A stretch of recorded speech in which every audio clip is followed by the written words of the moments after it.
ঠিক আছে, বসিয়ে দে।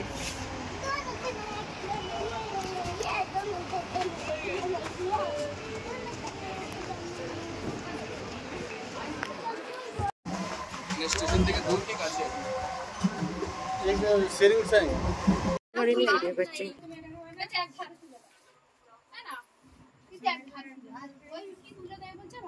ये तो सिर्फ ये प्लेट আছে তো খালি।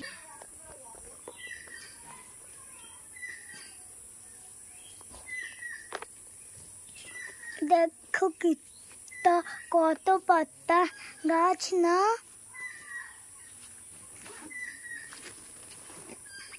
তো দেখ। আসসালামু আলাইকুম, গুড মর্নিং এভরিওয়ান। তো আজকে সকালবেলা বেরিয়ে পড়েছি দেখো শ্বশুরবাড়ি থেকে। আর বেরিয়ে পড়েছি বলতে কোথায় যাচ্ছি সেটা বলছি, সেটা যাচ্ছি আমরা সোনারপুরে। সোনারপুরে অ্যাকচুয়ালি কেন যাচ্ছি সেটা দেখাবো পরে। তো আমরা জাস্ট বেরোলাম, আর আমাদের বাড়ি থেকে টোটোই করে এই আলম ভাই বলে আছে একজন, মানে আমাদের পাড়ার ভাইয়া সম্পর্কে হয়, তো উনি নিয়ে যাচ্ছে। আশেপাশের নাজারাটা দেখো শুধু, এত ভালো লাগছিল না, জাস্ট কী বলবো। যেহেতু এখন একটু বৃষ্টি হালকা ছিল, যার জন্য না একদম সবুজে সবুজে ভরে গেছে চারিদিকটা। এই বাগানগুলো কিন্তু সব সুপারি বাগান। অ্যাকচুয়ালি কি জানো তো, বারুইপুরে কিন্তু প্রত্যেকটা জিনিসের বাগান ঠিক আছে। এটা সুপারি বাগান, তারপর তোমার হচ্ছে চেরি বাগান, তারপর করমজা বাগান। করমজা যেটা চেরি ওটাই আমি নাকি শুনলাম যেটা, তবে আমরা শিওর জানি না আমি কোনটা চেরি আর কোনটা করমজা। তো করমজা অ্যাকচুয়ালি কী সেটাও জানি না। তো যাক, এখন আমরা চলে এসেছি বারুইপুরের স্টেশনে। তো পেয়ারা বাগানগুলো তো রাস্তায় আস্তে আস্তে এত পেয়ারা বাগান ছিল, তো টোটোয় করে যাচ্ছিলাম তো পুরোটা ক্যাপচার করতে পারি না। তো ভেবেছি তবে আজকে বিকেলবেলা এসে ওই বাগানে আমাদের যে পেছন দিকে ওই খালপাড়ে গিয়েছিলাম, আগের ব্লগে আমি দেখিয়েছিলাম, তো ওই সাইডে পেয়ারা বাগানগুলো একদম একদম সাংঘাতিক আছে, মানে গেলে না হলে বুঝতে পারবে না। যাই হোক, এটাই বলছিলাম কি এসে একবার বিকালের দিকে যদি টাইম পাই যাব। তো জাস্ট লোকাল ট্রেনে আমরা উঠে পড়েছি। কতদিন পর লোকাল ট্রেনে দেশের উঠলাম ভাবতে পারছো শুধু, সেই যখন কলেজে পড়তাম তখনই লোকাল ট্রেনে ওঠা হয়েছিল। তো তারপর মানে দেশের লোকাল ট্রেনে কবে উঠেছি তবে আমার ঠিক মনে পড়ছে না, তবে মুম্বাই অনেকবার উঠেছি। আর তারপর এই যে চলে আসলাম সোনারপুর স্টেশনে। সোনারপুর স্টেশনটা দেখো বেশ ভালো লাগছে ওপর থেকে লোকজন। আর আমি যে বাবু যাচ্ছে বড় বাবার সাথে, সিঁড়িতে যেহেতু অনেক ভিড় ছিল, ওকে বললাম কোলে উঠে পড়ো, ও কিন্তু কোলে উঠলো না। তো এখান থেকে আমরা অটো ধরে ডাইরেক্ট চলে আসলাম এই যে বিল্ডিংয়ে। এটা হচ্ছে যে দিদিদের নতুন বিল্ডিংয়ের সোসাইটি। দিদিরা অ্যাকচুয়ালি কলকাতাতে সোনারপুরে যে একটা ফ্ল্যাট কিনেছিল অনেক অনেক আগে, তবে এটা তো উনি মানে দিদিরা বেসিক্যালি এটা ভাড়াই দিয়ে আছে, এখন কিন্তু ভাড়া দেয়া নেই।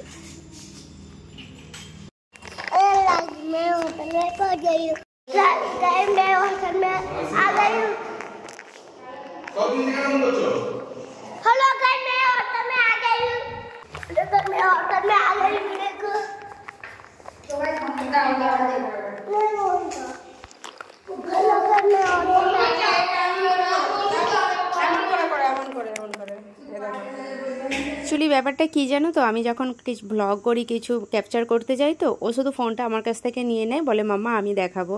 তো ও জাস্ট ওইটাকে হোটেল ভেবেছে, ও কিন্তু বলছে হ্যালো গাইস मैं হোটেল में आ गई हूँ। তো অমনই করে একটু ফোনটা নিয়ে। তো যাই চলো তোমাদের সাথে ভালো করে এটা আমি দেখাই দিই এদের রুমটা। এটা কিন্তু ভাড়ায় দেয়া হবে, কেউ যদি কলকাতায় নিতে চাও সোনারপুরে আমার সাথে কন্ট্যাক্ট করে নিও, ঠিক আছে। তো যাই, এটা কিন্তু দিদিদের 2 BHK রুম আছে। অ্যাকচুয়ালি এটা কিন্তু মাঝখান থেকে দেখো একটা বর্ডার মতো ছিল, তো ওটা কিন্তু 1 BHK করা ছিল, তো ওটাকে ফ্ল্যাটটাকে 2 BHK করা হয়েছে। যেহেতু হল রুমটা অনেকটা ছোট ছিল, যার জন্য মাঝখানটা পুরো এ করে 2 BHK করা হয়েছে। তো জাস্ট আমরা কিন্তু ফ্ল্যাট থেকে বাইরে চলে আসলাম, আর আমার ফোনটা ব্যাগেই ছিল, যার জন্য পুরো ভালো করে আমার ক্যাপচার করা হয়েছিল না। অ্যাকচুয়ালি আমি কিন্তু ছবি তুলছিলাম ফোনেতে পুরো ঘরের সব কোনায় কোনায়, জিজু বললো একটু ছবি তুলে দিতে। তারপর দেখো বারুইপুরের বিখ্যাত পেয়ারা মাখা খাচ্ছি কিন্তু এখন। জাস্ট তো আমার তো পেয়ারা দেখেই জিভে জল এসে গিয়েছিল, আর তার উপরে কিন্তু পেয়ারা মাখা।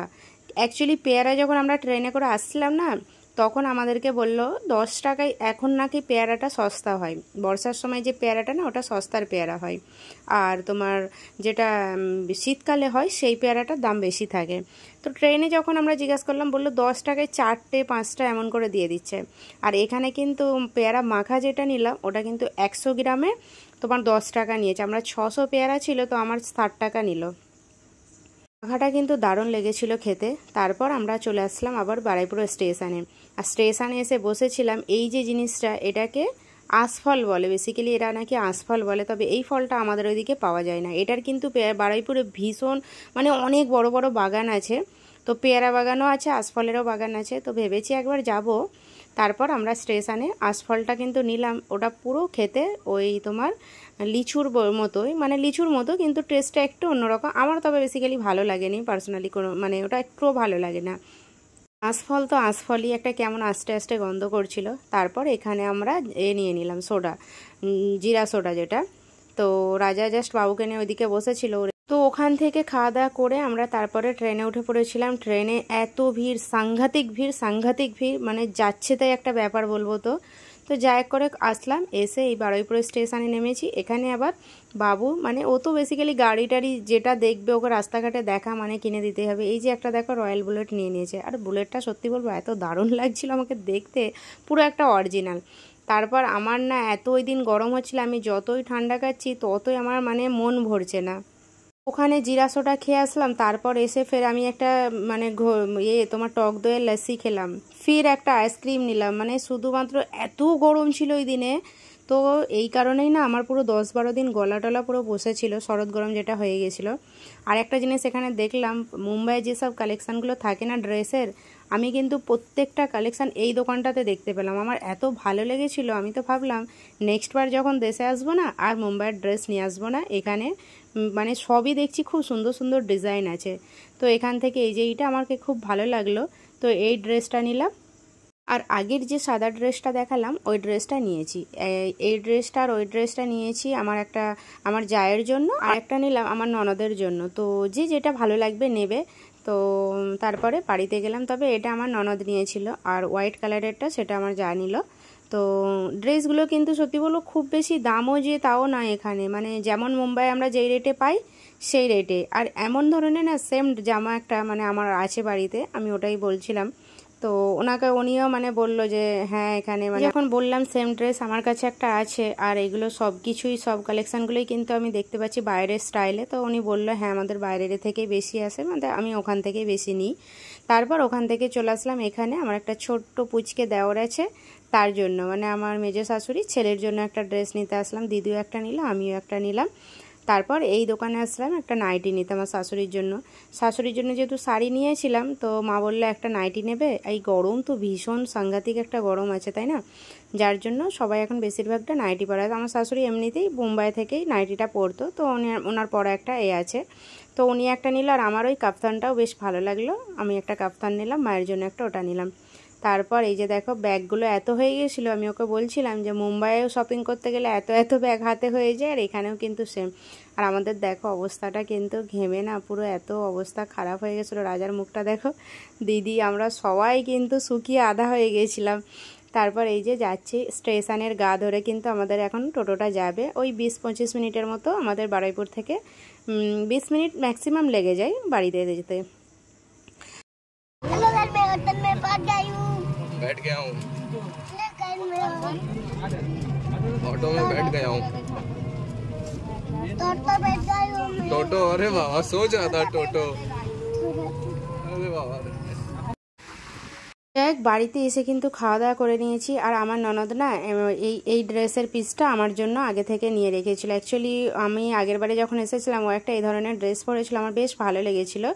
তো ওরা নিজে হাতে কিন্তু এগুলো বানায়, তো আমার জন্য একটা বানিয়ে রেখেছিল, ও এসেছে নিয়ে আসছে আমার জন্য। ড্রেসটা না আমাকে এত ভালো লাগছে, আর কালারটা কিন্তু এখানে কেন জানি না রেড দেখাচ্ছে, অ্যাকচুয়ালি এটা কিন্তু রেড না, একটা রোজ পিঙ্ক কালার যেটা হয় না ওই ধরনের, কিন্তু দারুণ লাগছিল জাস্ট কালারটা।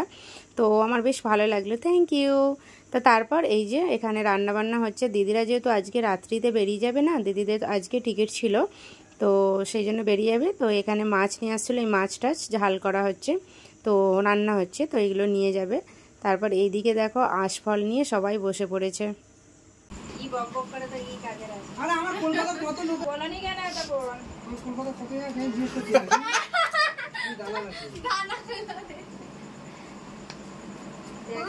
একটা ছাড়া গোটা ঘর দেখো ছড়িয়ে একদমে আশফল নিয়ে বসেছে। এদের কিন্তু একটা ফেভারিট জিনিস নাকি আশফল, কিন্তু আমাদের জানি না কেন ভালো লাগছিল না খেতে। ফার্স্ট টাইম খাচ্ছি এক তো, তার উপরে কিন্তু অতটা আমাকে টেস্টি লাগেনি।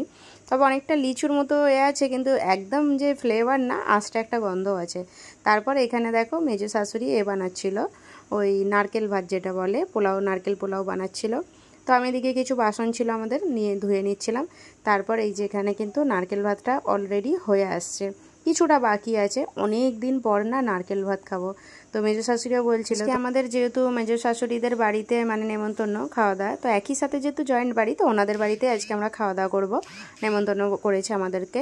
তারপর এই যে এখানে নারকেল ভাতটা রেডি হয়ে নিয়েছে। অনেক দিন পর কিন্তু মানে সে কবে খেয়েছিলাম না, ছোটোবেলায় আমার মা বানাতো। ছোটোবেলায় বলতে কি তখন অতটাও মানে ভুলেই গিয়েছি নারকেল ভাতের টেস্টটা কেমন হয়। তবে নারকেল ভাতের সাথে কিন্তু দেখো এখানে শুধু কত রকমের রান্না করেছে দেখো, বেগুন ভাজা, আলু ভাজা, পটল ভাজা, চিংড়ির মালাইকারি, চিকেন কষা, বিফ কষা, তারপরে তোমার ডাল, ছোলার ডালের তরকারি, তারপর আর কি কি ছিল যে বেশ, ডিম ভাজা, মতলব এভরিথিং যত সবজি হয় সব রান্না করে নিয়েছে। আর রান্নাগুলোও জাস্ট অসাধারণ ছিল খেতে। আর আমি কিন্তু আজকে প্লেটে দেখো কত কিছু সাজিয়ে নিয়েছি, আর ভেবেছি আজকে কিন্তু প্লেটটা কমপ্লিট করে উঠবো। অনেকদিন পর নারকেল ভাত খাচ্ছি, তো বেশ ভালোও লাগছিল খেতে। তাহলে চলো ভিডিওটা এখানেই শেষ করলাম, কেমন লাগলো জানিও।